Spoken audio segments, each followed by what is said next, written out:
আশা করি বুঝতে পারছো এটা কি বড়ি। তো কি করে বড়ি দেবে সেটা আজকে চলো একটা ছোট্ট ভিডিওর মাধ্যমে দেখাচ্ছি। এটা হচ্ছে বিউলির ডাল। আমি রাতে ভিজিয়ে রেখেছিলাম, ভিডিওটা করছিলাম সকালে।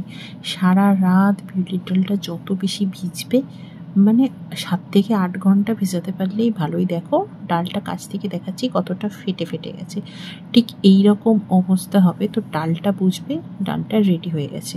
তো খুব ভালো করে ধুয়ে নিয়ে আমি কিন্তু জল দিয়ে ভিজিয়েছিলাম, আবারও 2-3 বার এটা ভালো করে ধুয়ে পরিষ্কার করে নেব। মানে যখন দেখবেন জলটা একদম কাঁচের মতো পরিষ্কার হয়ে যাচ্ছে তখনই জানবেন এটা ধোয়া হয়ে গেছে, কারণ বিউলির ডালে প্রচুর পরিমাণে ময়লা থাকে। অবশ্যই 4 থেকে 5 বার ভালো করে ধুয়ে পরিষ্কার করে নেবেন। ডালটা পুরোপুরি ভালোভাবে ধোয়া হয়ে গেলে আর কি নিয়েছি একটা মিক্সার জার। মিক্সার জারের মধ্যে পেস্ট করে নেব। আপনারা চাইলে শিলনোড়ায়ও পেস্ট করে নিতে পারেন। আমি মিক্সার জারে পেস্ট করছি, যার যেটাই সুবিধা সে সেটাই অবশ্যই করবেন। তো চলুন এখন মিক্সার জারের ঢাকাটা দিয়ে ডালটা একটু পেস্ট করে নিন। যত পারবেন কম জল দেবেন, কারণ এটা বড়ি দেওয়া হবে। কারণ বড়ি যদি ডাল যদি খুব পাতলা হয় বড়িগুলো ঠিক হয় না। তো চলুন দেখুন কতটা সুন্দর বাটাটা হয়েছে। তো এইভাবে আমি বেটে নিয়েছি। আমি এখানে ছুরির সাহায্যে আপনাদেরকে দেখাচ্ছি যাতে ছুরিটা নিচে পর্যন্ত যেতে পারে। বুঝতে পারলেন? এই দেখুন এরকম টাইট একটা মানে তৈরি হয়েছে। আর এটা কিন্তু ফাটলে, বিউলির ডাল হচ্ছে ভীষণ ফাটতে হয়, যত ফাটবেন তত ভালো হবে। তো আমার কাছে এরকম একটা হ্যান্ড হুইস্কার ছিল, সেটার সাহায্যে আমি ফেটে নিয়েছি। এতে কি বিউলির ডাল যেহেতু অনেক ফাটতে হয়, তো সত্যি কথা বলতে ভীষণ হাত ব্যথা করে যায়। তো আমি এরকম একটা হ্যান্ড হুইস্কারের সাহায্যে নিয়েছি। যত মানে বিউলির ডালটাকে ফাটা যাবে না, তত বড়ি হালকা আর খেতে দারুণ লাগবে। তো এরপরে এই যে দেখুন এইভাবে অনেক সময় নিয়ে, প্রায় 20 থেকে 25 মিনিট সময় নিয়ে ডালটা আমি এইভাবে ফেটেছিলাম। একটু করে ফাটছিলাম, একটু করে রেস্ট দিচ্ছিলাম। হ্যাঁ, অবশ্যই একটু একটু করে রেস্ট দেবেন যাতে এর মধ্যে হাওয়াটা খুব ভালোভাবে খেলে। তো এই যে দেখুন যেরকম করে আমরা কেকের ব্যাটার রেডি করি না, অনেকটা সেইভাবেই এটা এইভাবে ফেটে নিচ্ছিলাম। ভিডিওটা জানেন অনেক আগেই রেডি করেছিলাম। অ্যাকচুয়ালি এটা গরমের শুরু আর শীতের শেষের দিকের ভিডিও। এডিট করার সময়ই পাইনি, তো ভাবলাম আজকে তোমাদের জন্য এডিট করি। তো ডালটা এতটাই বেশি হয়ে গিয়েছিল একটা পাত্রের মধ্যে আর ধরছিল না। অনেক বড় জায়গার মধ্যে ফাটলে কি হয়, চারিদিকে ছিটকে পড়েছে। তাই একটু ছোট আর লম্বাটো পাত্র নিয়ে নিয়েছিলাম যার মধ্যে ফাটতে সুবিধা হয়। এদিকে বড়িগুলো তো দিতে হবে, তো তার জন্য কয়েকটা স্টিলের থালা নিয়ে নিয়েছিলাম আর তার মধ্যে একটু সর্ষের তেল, আপনারা চাইলে সাদা তেলও মাখাতে পারেন।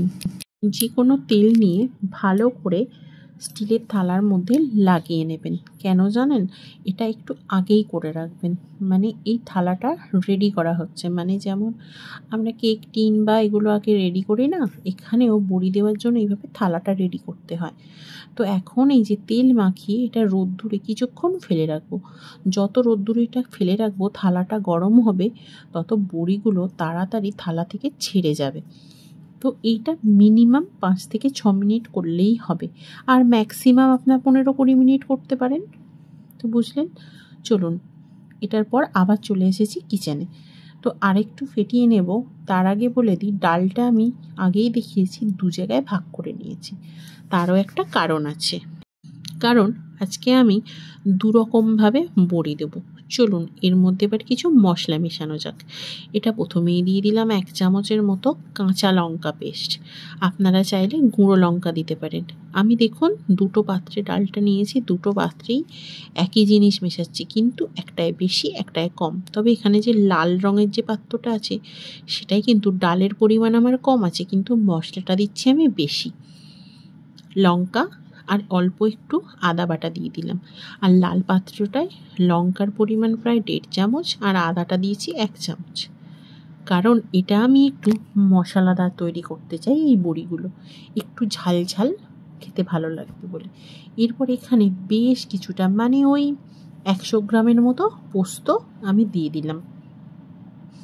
আর এটায় আর কিছুই দেব না, কারণ ওটা বানাবো পোস্ত বড়ি, আর এটা নর্মাল। এই বড়িটা ঝোলে ঝালে এরকম খেতে পারেন আপনারা।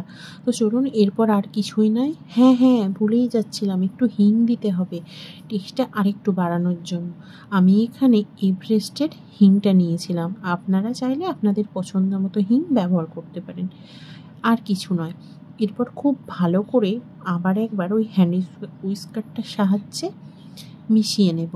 তো চলুন, দুটোই খুব ভালো করে মিশিয়ে নিচ্ছি। এখানেও একটু হিং দিয়ে দিয়েছি পোস্তর উপরে, দেখুন দেখানোটা আর কি স্কিপ হয়ে গেছে। ঠিক আছে, এইভাবে সমস্ত উপকরণ খুব ভালো করে মিশিয়ে নেবেন। তাহলে কি দিলাম, আদা, কাঁচা লঙ্কা আর সামান্য একটু হিং, আর পোস্তর বড়ির মধ্যে একই দেব, একটু পরিমাণটা বেশি, কারণ ওটা একটু চটপাটা খেতে হবে বলে। না, নুনটা কিন্তু আমি এখন দিইনি। নুন দিলে কি হয় জানেন তো, ডালটা একটু ঠিকঠাক বড়িগুলো হয় না, ওই যে ফোলা যে ভাবটা থাকে, ওর মধ্যে যে হাওয়া ভরা থাকে না, সেটা বেরিয়ে যায়। সেজন্য আমি এখন এর মধ্যে কোনো নুনই ব্যবহার করলাম না। এরপর এইটাও মিশিয়ে নেব। খুব স্পিডে মেশাবেন না, একটু আলতো হাতে করবেন যাতে চারিদিকে ছিটকে না যায়। এরপর বড়িগুলো নিয়ে চলে এসেছি ছাদে। তো ছাদে তো ভীষণ রোদ্দুরের মধ্যে বসা যায়নি, তাই আমি এটা বাপের বাড়িতে যখন গিয়েছিলাম তখন দিয়েছিলাম ভিডিওটা, তখনই ওখানেই বানিয়েছি। তো দোলনায় বসে বসে এইভাবে বড়িগুলো দিয়েছিলাম। তো রোদ্দুর থেকে একটা থালা নিয়ে চলে এসেছিলাম। তো এখানে বড়িগুলো এইভাবে তুলে তুলে দিচ্ছিলাম।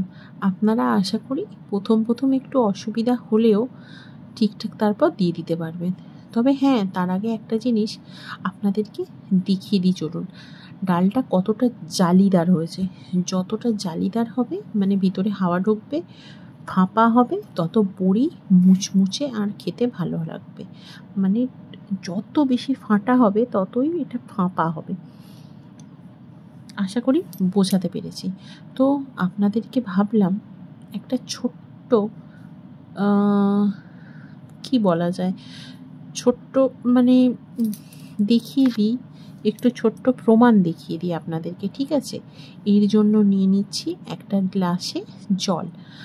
এই জলটার মধ্যে একটু ডাল, যেভাবে আমরা বড়ি দেব সেইভাবেই দিয়ে দেব। দেখুন, ডাল বাটাটা এইভাবে দিয়ে যদি জলের নিচে ডুবে যায় তাহলে জানবেন ডালটা ফাটা হয়নি, আর যদি জলের উপরে ভেসে থাকে তাহলে জানবেন এটা একদম হালকা ফুলকা হয়েছে, দারুণ বড়িটা দেওয়া যাবে। ডালটা পারফেক্ট আপনার ফেটিয়ে নেওয়া হয়েছে। আর কি, জল থেকে এটা তুলে নিলাম। এরপর চলুন ঝটপট করে বড়িগুলো দিয়ে দিই। তবে হ্যাঁ, আমি না খুব তাড়াতাড়ি দিতে পারি না। বড়ি দিতে ভালোবাসি, বাট খুব তাড়াতাড়ি দিতে পারি না। তবে চেষ্টা করেছি। আপনারা যদি কেউ আমার থেকে তাড়াতাড়ি পারেন, এই নিয়ে আবার আমাকে কিছু বলতে যাবেন না, যেন আমার মনটা খারাপ হয়ে যেতে পারে। যাই হোক, একটু মজা করছিলাম আপনাদের সাথে। তো দেখুন তো কেমন হয়েছে আমার বড়িগুলো, আপনাদের পছন্দ হয়েছে কি? যাই হোক, আমি যেভাবে বড়ি দিই সেই ভিডিওটা আপনাদের সামনে তুলে ধরলাম। আপনাদের কেমন লাগলো একটু জানাবেন। আমার ভীষণ ভালো লাগে আমার এই ছোটোখাটো রান্নার রেসিপি বা কিছু তৈরি করার রেসিপি আপনাদের সাথে শেয়ার করতে।